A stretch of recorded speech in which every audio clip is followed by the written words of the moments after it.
Dennis, we're now here in front of your wonderful booth with a lot of quite interesting, very innovative machines.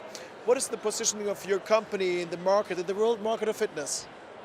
We tend to focus on, actually it's funny because we focus on the elite level athlete, professional athletes, and older adults. For some reason we've been embraced by both ends of this spectrum, and now we're working towards the middle.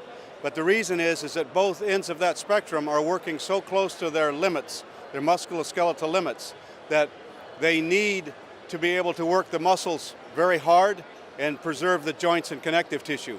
When we're young and in the middle of our age, we think we can beat ourselves up and without any consequences. The problem is the consequences come later.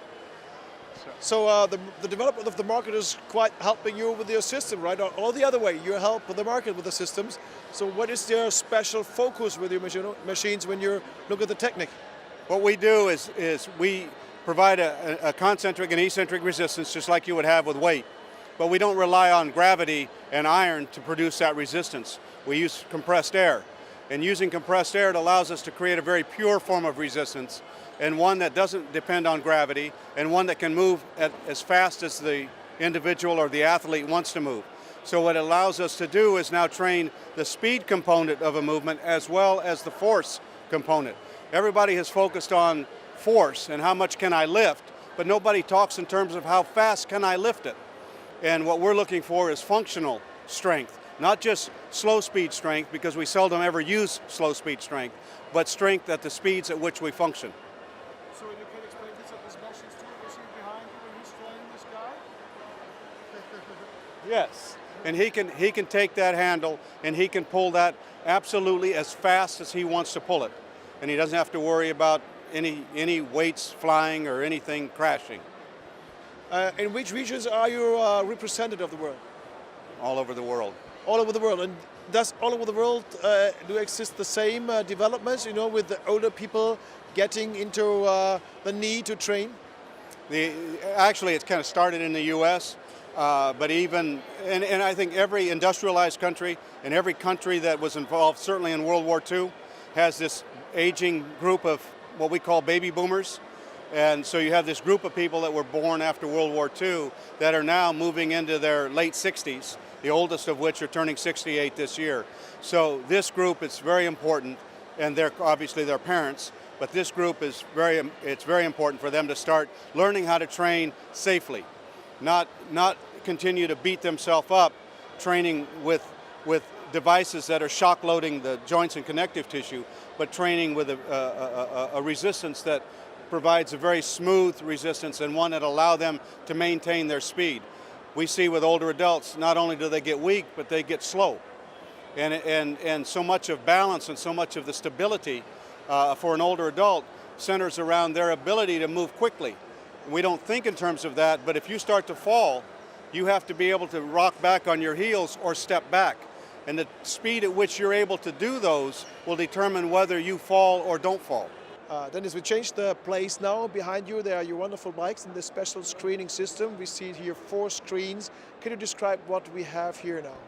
Yes, our bikes have been displaying this year with our new wireless system, in which we transmit the information from our bikes to a receiver, and then from that receiver we can put onto the screen that you see behind me the information from the bikes for each of the riders. Now, what we've done that's a little bit unique is not only do we have our own projection system, but we've made ourselves integral with our other people who do projections, so that we can, the customer can simply buy our bikes and whatever they want as far as a projection system. So you have 4 of them represented behind me. What kind of partners do you have for this system? If you see on there, you've got My Zone in the upper right, our system in the upper left, and then you've got Igniter in the lower left, and you've got Spivey in the lower right. All with different types of systems, but all integral with our bike. So this is just, I think, a very important tool to support the training situation between the instructor and the members of the fitness of the gym. How do you think about this training? How important is it that they know how to train very well the members? Well, you got two things. You've got a program or a group exercise now that is pushing almost 20 years old, 17, 18, 20 years old. And so it's a very mature business, and people are looking for variety and new things to add to the group X or group cycling classes.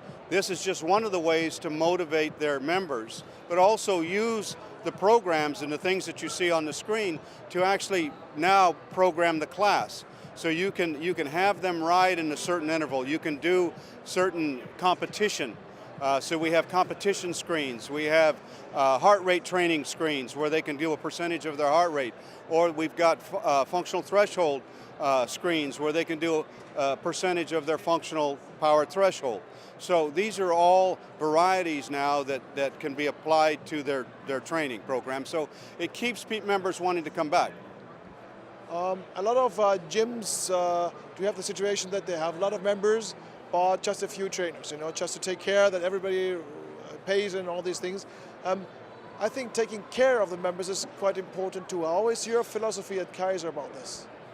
We train the trainers with our philosophy. The industry, the exercise industry, fitness industry, we have to all understand that we can do a lot of what we offer here wrong, and it can be detrimental to their health.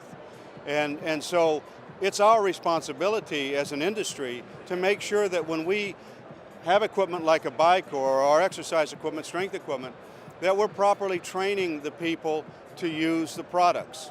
Because used incorrectly can be hazardous. I tell people it's a lot like taking a drug. If you take the wrong drug, that's bad for you. If you take not enough of the drug, you don't get the real benefit. And if you take too much of it, it can be hazardous to your health. It's the same with exercise. If you don't take enough of it, if you don't do enough of it, you're not going to get the benefit. If you do the wrong exercise, it could be hazardous to your health. And if you do too much, and we have a lot of people in our industry that overdose on exercise because they're hooked on it, and just like somebody gets hooked on a drug, and that's not right either. This is very exciting what you're saying. You're totally right in my opinion. What is your target for your company for the next years? What is the vision? Well, like I said before, we've got both ends of the spectrum. We've got the elite level athlete, and we're dealing with the older adults. Primarily the older adults because they started using our equipment in 1988 when they were doing research on exercise and aging for the older adult. Because again, it's easy on the joints and connective tissue, but hard on the muscles. So what we've got now is both ends. We've got the elite athletes training on it, we've got the older adults training on it, now we want everybody in the middle.